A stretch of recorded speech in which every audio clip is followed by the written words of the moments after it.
जब हम लोग अपनी बाइक या कार में पेट्रोल भरवाते हैं और इस मशीन पर नंबर्स को तेजी से बढ़ते हुए देखते हैं, तो आम तौर पर दिमाग में क्या आता है? हम्म, ज्यादातर यही लगता होगा कि बस कहीं जमीन से तेल निकाला गया, किसी रिफाइनरी में उसे साफ किया गया और ट्रक के जरिए इस पंप तक पहुंचा दिया गया। सही कहा। मतलब ये पूरी प्रक्रिया देखने में कितनी सीधी और ट्रांसपेरेंट लगती है ना। ऐसा लगता है कि हम सिर्फ उस लिक्विड के, उस फ्यूल के पैसे दे रहे हैं। बिल्कुल। पर असल में कहानी इतनी सीधी होती नहीं है। वही तो। अगर मैं कहूं कि उस पेट्रोल पंप के मीटर का सीधा कनेक्शन वॉशिंगटन में बैठे नेताओं के बयानों से जुड़ा है, या लंदन की इंश्योरेंस कंपनियों के रिस्क असेसमेंट से, या फिर लाल सागर में किसी जहाज के कप्तान के डर से जुड़ा हुआ है, तो शायद कोई यकीन ही ना करे। और ये एक ऐसा सच है जिसे हम आमतौर पर नजरअंदाज कर देते हैं। देखिए, हम लोग ना चीजों को उनके आखिरी रूप में देखते हैं और मान लेते हैं कि इसकी सप्लाई चेन भी उतनी ही सिंपल होगी। हम्म। लेकिन हकीकत में जिसे हम सिर्फ ऊर्जा या तेल कहते हैं, वो असल में कूटनीति, भूगोल और अंतर्राष्ट्रीय फाइनेंशियल मार्केट्स का एक बहुत ही उलझा हुआ जाल है। ये कोई सीधी मैथ्स नहीं है। मतलब यहाँ इकोनॉमिक्स से ज्यादा जियोपॉलिटिक्स का असर होता है। सही बात है। और आज की इस डीप डाइव का, यानी हमारी इस चर्चा का मकसद भी इसी जाल को सुलझाना है। आज हम इंडियन ऑयल कॉरपोरेशन के पूर्व अध्यक्ष श्रीकांत माधव वैद्य के एक बहुत ही शानदार और गहराई से लिखे गए विश्लेषण पर चर्चा कर रहे हैं। जिस विश्लेषण का विषय है भारत की रणनीतिक ऊर्जा संप्रभुता की भू राजनीति, यानी the geopolitics of India strategic energy sovereignty. बिल्कुल। तो आज का हमारा मिशन यह समझना है कि कैसे अमेरिका द्वारा रूसी समुद्री तेल पर पाबंदियों को सख्त करने से पूरी दुनिया के एनर्जी मार्केट में एक बड़ा एक सिस्टमैटिक बदलाव आ रहा है। और सबसे अहम बात, इस पूरी उथल-पुथल का भारत की इकोनॉमी और हमारी लंबी अवधि की स्ट्रैटेजी पर क्या असर होगा। तो इस चर्चा को शुरू करने के लिए हमें सबसे पहले पश्चिमी देशों की उस अजीब सी दुविधा को समझना होगा जिसने पिछले 3 साल के ग्लोबल बैलेंस को बिगाड़ कर रख दिया है। अजीब सी दुविधा मतलब? किस तरह की दुविधा? देखिए, पश्चिमी पॉलिसी मेकर्स इस समय ना एक बहुत ही मुश्किल दौराहे पर खड़े हैं। बिल्कुल। उनका पहला टारगेट यह है कि रशिया की तेल से होने वाली कमाई को पूरी तरह से निचोड़ दिया जाए, ताकि उनके पास युद्ध लड़ने के लिए पैसा ही ना बचे। ठीक है, ये तो समझ आता है। लेकिन और यहीं पर सबसे बड़ा पेंच है, वो लोग ये भी चाहते हैं कि दुनिया भर में तेल की सप्लाई लगातार बनी रहे और कीमतें कम रहें। एक सेकेंड, ताकि उनके अपने देशों में महंगाई ना भड़के, है ना? बिल्कुल, ताकि उनके वोटर्स नाराज ना हो जाएं। पर ये तो मतलब ये तो बेसिक लॉजिक के ही खिलाफ लगता है मुझे। ये तो बिल्कुल एक गुब्बारे को दबाने जैसा हुआ ना। अगर हम गुब्बारे को एक तरफ से जोर से दबाएंगे तो वो लाजमी तौर पे दूसरी तरफ से फूलेगा ही। सही पकड़ा। अगर पश्चिमी देश कड़े सैंक्शंस लगाकर मार्केट से रूसी तेल की सप्लाई को कम करते हैं, तो जाहिर है कि पूरी दुनिया में तेल की कीमतें आसमान छूने लगेंगी। तो मेरा सवाल ये है कि जब सप्लाई कम होती है और कीमतें बढ़ती हैं, तो क्या रशिया ऊंचे दामों के कारण कम तेल बेचकर भी उतना ही या उससे ज्यादा पैसा नहीं कमा लेगा? यही वो कॉन्ट्रडिक्शन है, वो विरोधाभास है जिसमें ये वेस्टर्न पॉलिसीज अक्सर उलझ जाती हैं। वे एक प्राइस कैप जैसी व्यवस्था लाने की कोशिश जरूर करते हैं, पर बात सिर्फ इकोनॉमिक्स के उन बेसिक नियम यानी सप्लाई और डिमांड तक सीमित नहीं है। तो फिर किस चीज पर चल रहा है ये सब? अगर हम इसको ग्राउंड लेवल पर देखें तो तेल बाजार का साइकोलॉजी समझना बहुत जरूरी है। मार्केट सिर्फ इस बात पर रिएक्ट नहीं करता कि आज दुनिया में तेल की कितनी कमी है, वो उस कमी के डर से कहीं ज्यादा चलित होता है। डर से? अच्छा, मतलब मार्केट में अफवाहों और साइकोलॉजी का असर असली कमी से ज्यादा होता है। मैं इसको थोड़ा और विस्तार से समझाता हूँ। मान लीजिए कि वॉशिंगटन से किसी नई पाबंदी की सिर्फ सुगबुगाहट होती है, कोई एक कड़ा बयान आ जाता है। अभी ग्राउंड पे एक भी बैरल तेल कम नहीं हुआ है, लेकिन उस बयान के आते ही रातों रात लंदन में बैठे शिपिंग इंश्योरेंस वाले अलर्ट हो जाते हैं। वो कहते हैं कि अब समुंदर में जहाज भेजना रिस्की है। ओह वाओ, सीधा इंश्योरेंस पर असर? जी हाँ, इसे वॉर रिस्क प्रीमियम कहा जाता है। आम दिनों में अगर किसी जहाज का इंश्योरेंस मान लीजिए $1 लाख होता है, तो इस डर के माहौल में वो रातों रात $5 लाख तक पहुंच जाता है। बाप रे। और इसके साथ ही जहाजों का किराया, जिसे फ्रेट रेट्स कहते हैं, वो भी भारी छलांग लगा देता है। नतीजा ये होता है कि बिना तेल की असली कमी हुए ही तेल को एक जगह से दूसरी जगह ले जाने का कॉस्ट इतना बढ़ जाता है कि पूरी दुनिया में एनर्जी महंगी हो जाती है। अब ये सिर्फ डिमांड सप्लाई का खेल नहीं बचा, ये डर का बाजार बन चुका है। ये सच में हैरान करने वाला है। और अगर दुनिया भर का बाजार इस डर और इस महंगे इंश्योरेंस के साए में चल रहा है, तो जरा सोचिए भारत जैसे देश का क्या हाल होता होगा। वही तो। हम अपनी ज़रूरत का लगभग 90% कच्चा तेल समंदर पार से मंगवाते हैं। इसका सीधा सा मतलब तो ये हुआ कि हमारी पूरी इकोनॉमी, हमारा डेवलपमेंट, सब कुछ इन बाहरी झटकों के रहमो करम पर है। देखिए, ये जो 90% का आंकड़ा है ना, ये सिर्फ एक नंबर नहीं है। ये भारत की सबसे बड़ी वल्नरेबिलिटी को दर्शाता है। जब कोई देश अपनी ज़रूरत का इतना बड़ा हिस्सा बाहर से मंगाता है तो उसके पास गलती की कोई गुंजाइश नहीं होती। किसी और देश का एक फैसला हमारी पूरी इकोनॉमी को हिला सकता है। लेकिन यहाँ मुझे एक बात थोड़ी खटकती है। जब 2022 के बाद भारत ने भारी मात्रा में डिस्काउंटेड रूसी तेल खरीदना शुरू किया था, तो वेस्टर्न मीडिया और एनालिस्ट्स ने बहुत हंगामा किया था। हाँ, बहुत ज़्यादा। उन्होंने इससे भारत का एक भू-राजनीतिक झुकाव या जियोपॉलिटिक पिवट बता दिया था, जैसे कि भारत कूटनीतिक रूप से कोई पाला चुन रहा हो या उनके खिलाफ जा रहा हो। पश्चिमी नजरिए की यही सबसे बड़ी प्रॉब्लम है। वे लोग हर चीज को सिर्फ जियोपॉलिटिक्स के चश्मे से देखते हैं। लेकिन श्रीकांत माधव वैद्य के इस विश्लेषण में बहुत ही क्लियरली बताया गया है कि भारत के लिए ये कोई डिप्लोमेटिक चाल बिल्कुल नहीं थी। तो फिर क्या था? ये पूरी तरह से एक इकोनॉमिक स्टेबलाइजर का काम कर रहा था, बस, और कुछ नहीं। अच्छा, चलिए इसको थोड़ा और बारीकी से समझते हैं। अगर ये एक इकोनॉमिक स्टेबलाइजर था और हमने रशिया से इतना सारा तेल भारी डिस्काउंट पर खरीदा, तो फिर पेट्रोल पंप पर पेट्रोल की कीमत आधी क्यों नहीं हो गई? ये डिस्काउंट आखिर गया कहाँ? ये सवाल आमतौर पर हर किसी के दिमाग में आता है। इसको इस तरह से समझिए, जब पूरी दुनिया में तेल की कीमतें 100 या 120 डॉलर प्रति बैरल तक पहुंच गई थीं, उस वक्त अगर भारत वो महंगा तेल खरीदता तो पता क्या होता? क्या? देश में पेट्रोल की कीमत 150 रुपए लीटर के पार चली जाती, ट्रांसपोर्ट महंगा हो जाता, खाने पीने की चीज़ों में आग लग जाती। तो जो डिस्काउंटेड तेल भारत ने खरीदा, उसने पेट्रोल को सस्ता नहीं किया, बल्कि उसने पेट्रोल की कीमतों को बेकाबू होने से रोका। ओ, मतलब उस सस्ते तेल ने एक तरह से उस शॉक को अब्सॉर्ब कर लिया। बिल्कुल सही पकड़ा।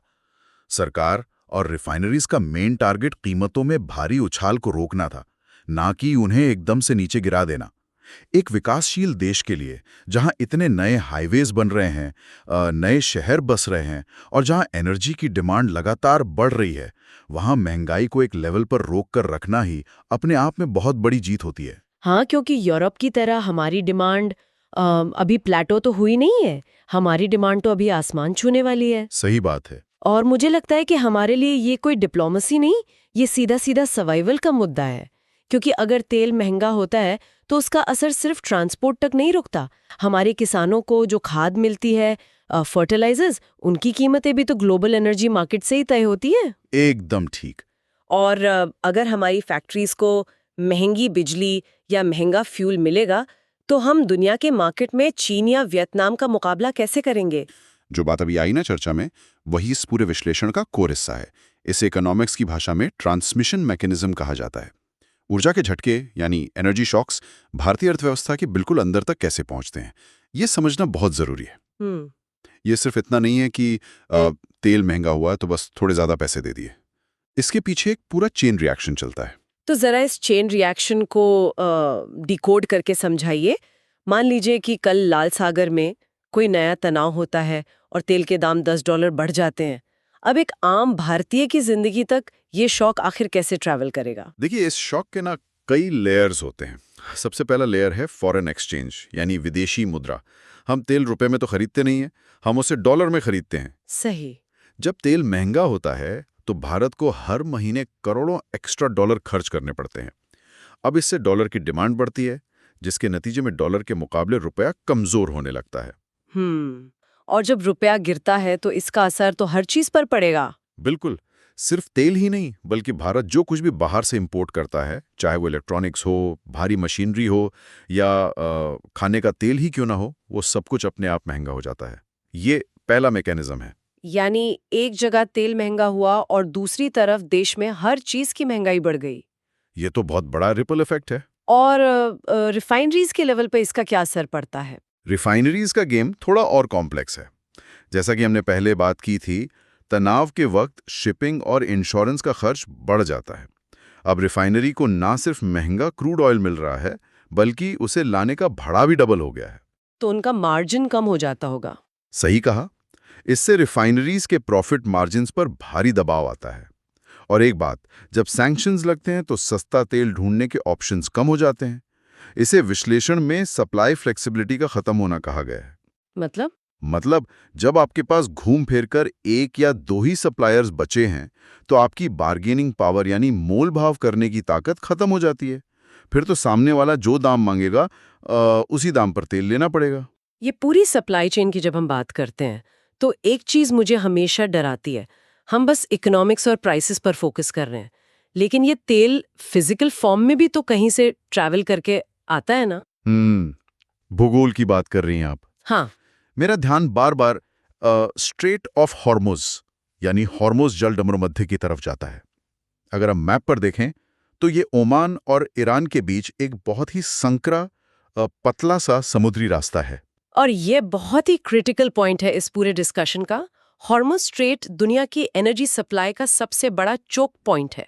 आपको पता है, दुनिया भर में समंदर के रास्ते जितना भी तेल ट्रेड होता है, उसका लगभग 20% हिस्सा इस एक पतले से रास्ते से होकर गुजरता है।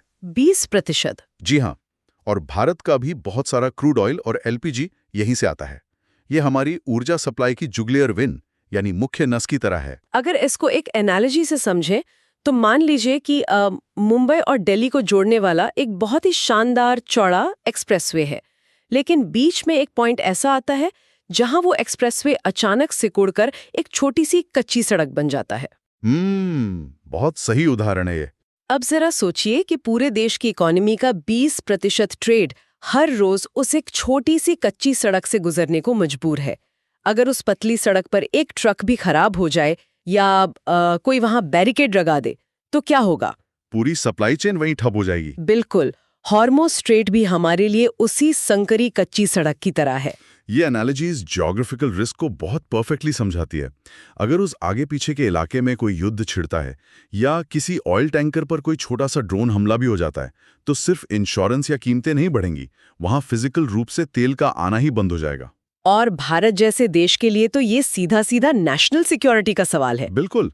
जिसकी 90% डिपेंडेंस इंपोर्ट्स पर है, अगर उसके लिए सप्लाई कुछ हफ्तों के लिए भी रुक जाए ना, तो वो एक राष्ट्रीय संकट बन जाएगा। तो ये बात तो एकदम शीशे की तरह साफ है कि किसी क्राइसिस के टाइम रशिया जैसे देश से डिस्काउंटेड तेल खरीद लेना वो बस एक बैंडेड लगाने जैसा है। सही कहा। ये शॉर्ट टर्म में तुरंत राहत दे सकता है, लेकिन ये कोई परमानेंट सोल्यूशन थोड़ी ना है।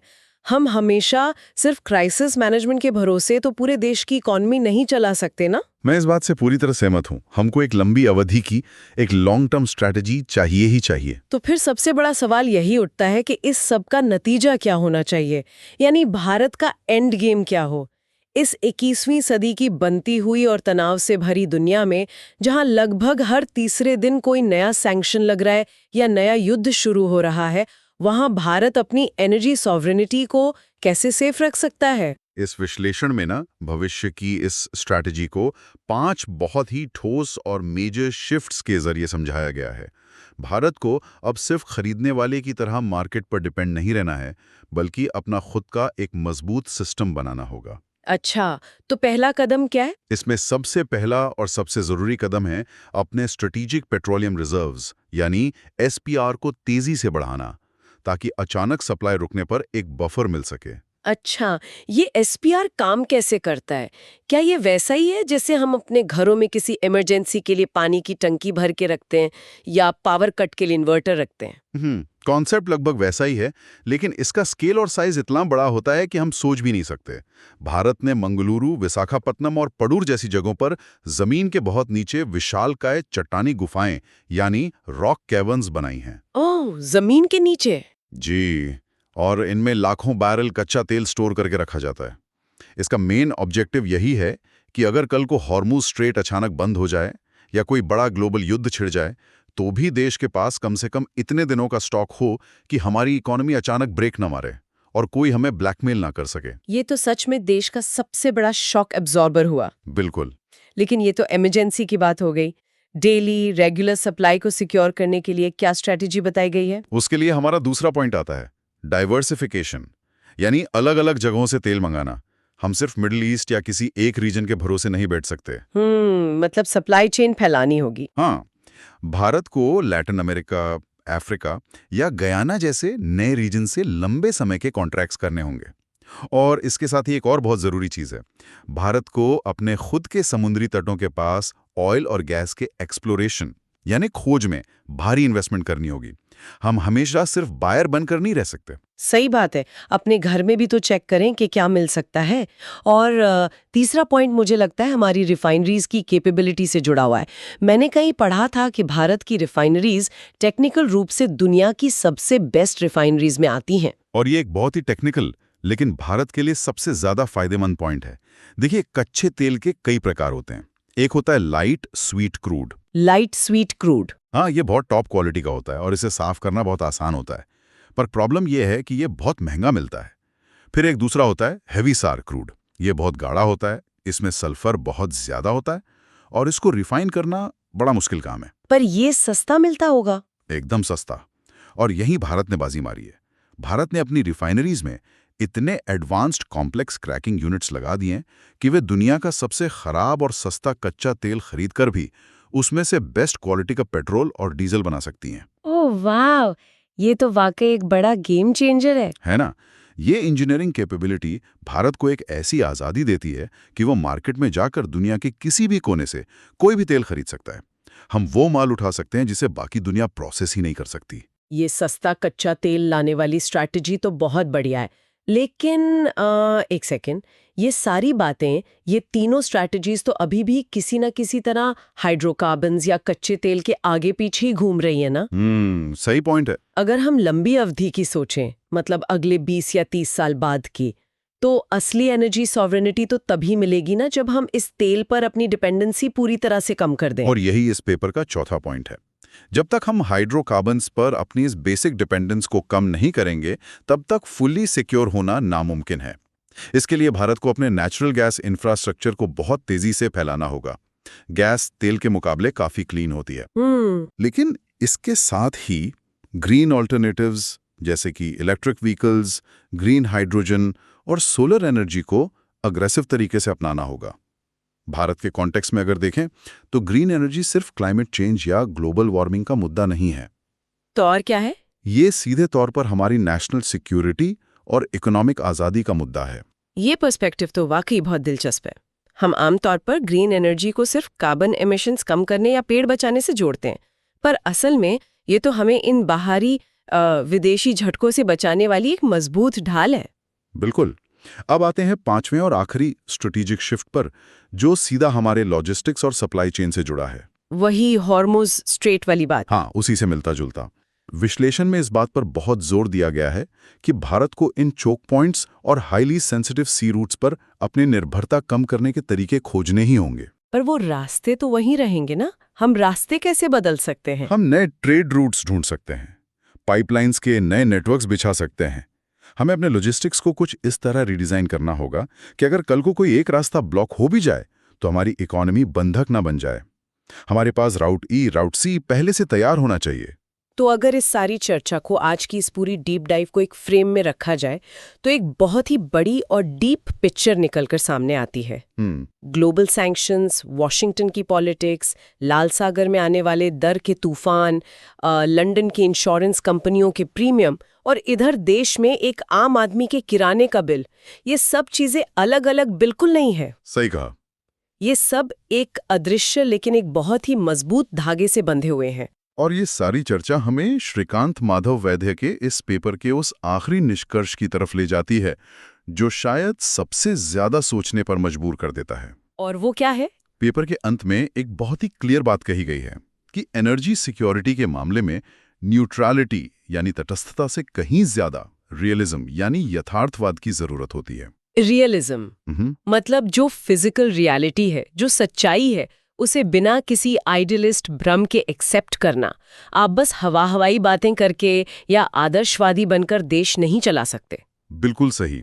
देखिए, इंटरनेशनल प्लेटफॉर्म्स पर पॉलिटिकल नारे लगाना या डिप्लोमेटिक बयानबाजी करना, ये सब डॉक्यूमेंट्स में या स्पीचेस में बड़ा अच्छा लग सकता है, लेकिन जब देश चलाने की आती है, एग्जैक्टली जब बात किसी देश की इकोनॉमी को चलाने की आती है, करोड़ों लोगों के घरों में लगातार बिजली पहुंचाने और उन फैक्ट्रीज को चालू रखने की आती है जिससे लोगों को रोजगार मिलता है, तो अंत में आपको इन फिजिकल और ज्योग्राफिकल रियलिटीज के आगे झुकना ही पड़ता है। कोई भी देश अपने नागरिकों को भूखा रखकर या महंगाई में झोंककर किसी डिप्लोमैटिक मोरालिटी का झंडा नहीं उठा सकता। आपको अपनी इकोनॉमी को उन ग्राउंड रियलिटीज के हिसाब से ढालना ही पड़ता है, चाहे वो रास्ते कितने भी उलझे हुए क्यों ना हो। यानी जब हम आज की इस डीप डाइव की शुरुआत में उस पेट्रोल पंप के मीटर की बात कर रहे थे ना, हाँ, तो वो तेजी से भागता हुआ मीटर सिर्फ उस लिक्विड की कीमत नहीं बता रहा था। वो असल में हमें ये याद दिला रहा था कि हमारी ये दुनिया आपस में कितनी गहराई से जुड़ी हुई है। बिल्कुल। और ये पूरा का पूरा ग्लोबल सिस्टम एक छोटे से झटके के प्रति कितना सेंसिटिव है। ये बहुत ही सटीक ऑब्जर्वेशन है। एनर्जी ना सिर्फ एक कमोडिटी नहीं है, ये वो पॉइंट है, वो धुरी है जिस पर पूरी दुनिया का जियोपॉलिटिक्स घूमता है। तो जाते जाते एक ऐसा विचार जो शायद बहुत लंबे समय तक सोचने पर मजबूर करेगा, अगर एनर्जी की दुनिया सिर्फ कागजी कूटनीति से नहीं बल्कि समंदर की लहरों, जहाज़ों के रास्तों और इन ज्योग्राफी की रियलिटी से तय होती है, तो जरा सोचिए, क्या आने वाले समय में दुनिया के अलग अलग देशों के आपसी रिश्ते और अग्रीमेंट सिर्फ इसी बात से तय होंगे कि कौन सी समुद्री रेखा कितनी सेफ है? ये बहुत बड़ा सवाल है। क्या फ्यूचर की डिप्लोमेसी का असली सेंटर देशों की राजधानियों के बंद कमरे नहीं बल्कि वो पतले और संकरे समुद्री रास्ते ही होंगे जो हमारी इकोनॉमीज की लाइफलाइन है? ये एक ऐसा सवाल है जिस पर शायद आने वाले वक्त में हर बड़ी पॉलिसी निर्भर करेगी और ये हमारे भविष्य को एक नया आकार देगा। तो आज की इस डीप डाइव में बस इतना ही।